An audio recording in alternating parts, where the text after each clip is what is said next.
the news about Diddy. Oh. Recently, I mean, Homeland Security is raiding his homes in L.A. and Miami. They're raiding P. Diddy's property. I never thought I'd see that. In broad daylight? In broad daylight. Yeah, because normally when the federales come, they come at 4 o'clock in the morning when you sleep. So, because they came in broad daylight, what do you make of it? I think it was a big grandstand situation. Because it was daylight? It was daylight. It was sending a message. It was sending a message that this is what we're going to do, how we're going to do it. I mean, it obviously covered every news station. Everybody got to see, them grabbing the kids out, which I had a little problem with. Yeah. And you ain't after the kids, you after him. That's not necessary. Yeah. And that, I mean, grabbing the kids, dragging them out, putting them in handcuffs. I mean, that could be traumatizing for these type of kids. These type of kids ain't lived on no street life. They don't know nothing about that. They live the good life, which, because their parents provide that for them. But I think, a lot of guys like the Diddys and the Kanye Wests of the world, when you go cut them deals, when you go in the back room and you cut them deals with the major corporations, you need to know where you stand at. You need to know that, that these people really own you. At the end of the day, you need to know how to play the game, and I don't think he played the game in the right way, because at the end, if you're gonna sue Diageo, you better have your stuff together. Yeah, because the politicians love them. The politicians love them. They're arguably the #1 liquor brand in the world. You know what I'm saying? And so at the end of the day, when you look at politics and how politics work, these type of corporations do what? They put money into politicians' campaign fund. But that's why I think he's in a world of trouble. And I don't know anything. I don't want anybody to think I know anything. Diddy is always cool with me. He always treats me with respect. I hope that he's innocent of what he's of what they're investigating for. Some sex ring, some sex trafficking ring, and all of this stuff. I hope he's innocent of all that. I don't know what the hell is going on, but I do feel this way. In the world of big business, and this needs to be said while I'm sitting right next to you, Luke Campbell. In the world of big business, when you make an enemy of big business, along the way, they know enough about you. Yes, they do. To come for you when they want to come for you. Yes, they do. You understand? And it don't have to involve jail.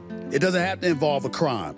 It can involve them squeezing you out of your money. Yes, making sure they humble you beyond repair. Yes, and that's what you see right now with Diddy, and you see that with Kanye West. When you look at these two brothers, they cut the deals, with Adidas, and Adidas spend millions and billions of dollars and putting into these dudes' pockets, and the liquor companies putting all these millions and billions into their pockets. These guys, when you turn on them, you better know what you're doing. And I always advise guys, you can't fight them, because it becomes like CeeLo.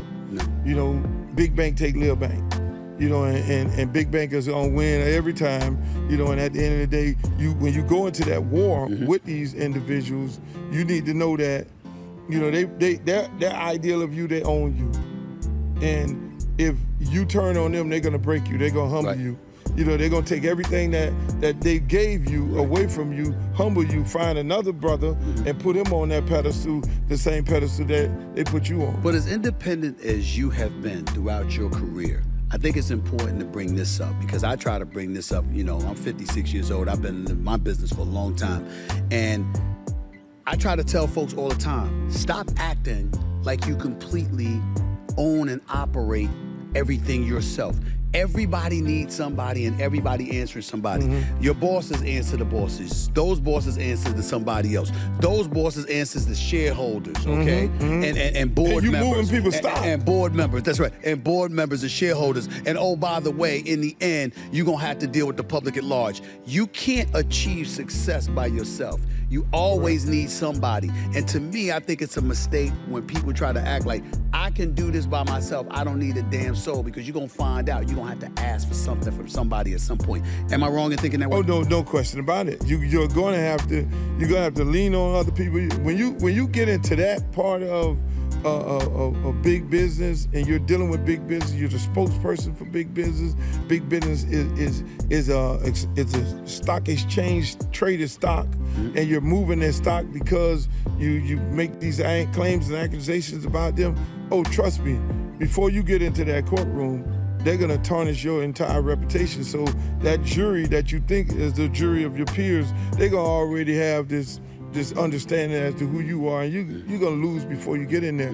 And that is how big business works. So you brought up P. Diddy, I brought up P. Diddy, you brought up Kanye West as well.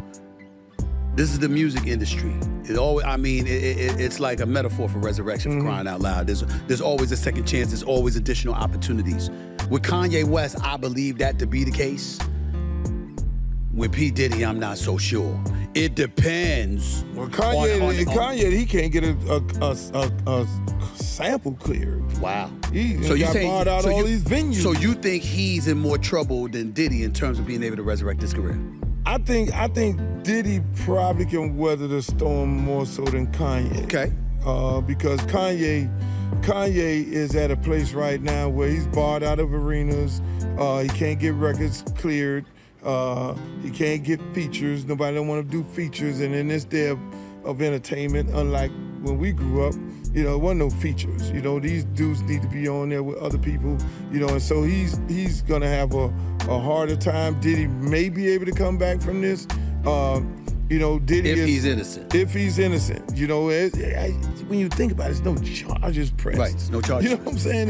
It's just it's like they're trying to embarrass him.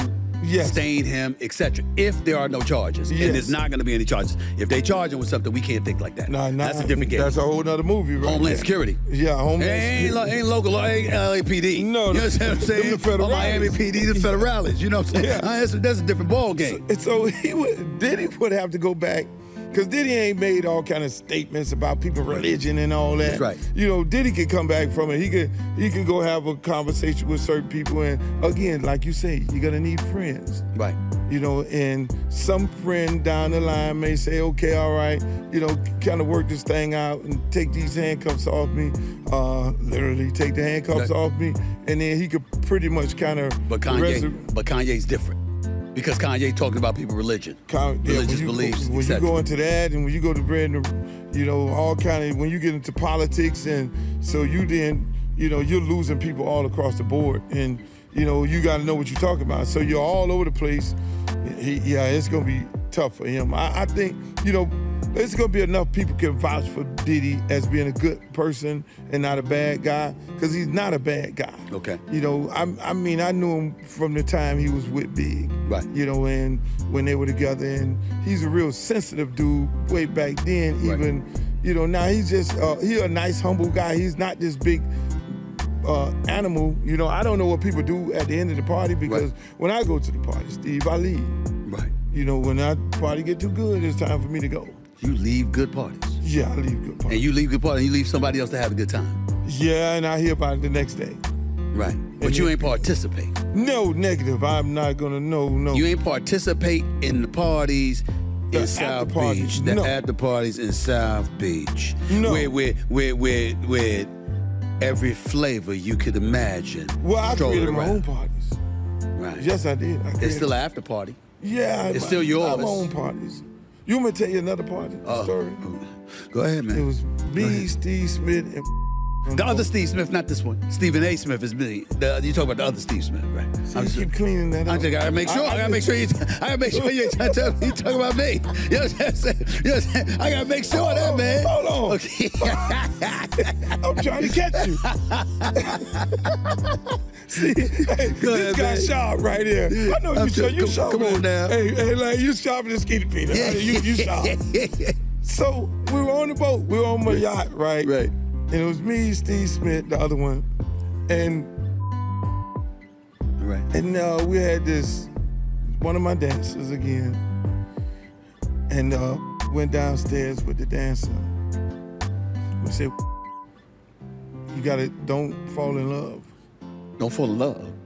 Don't fall in love. Because this girl was a beast. So you talking about somebody, you know, this is like the equivalent of the white dude in Harlem Nights when Eddie Murphy and Richard Pryor, you know, sucked the sunshine. You understand what I'm saying? And he picked up the phone and called the wife and said, I ain't never coming home.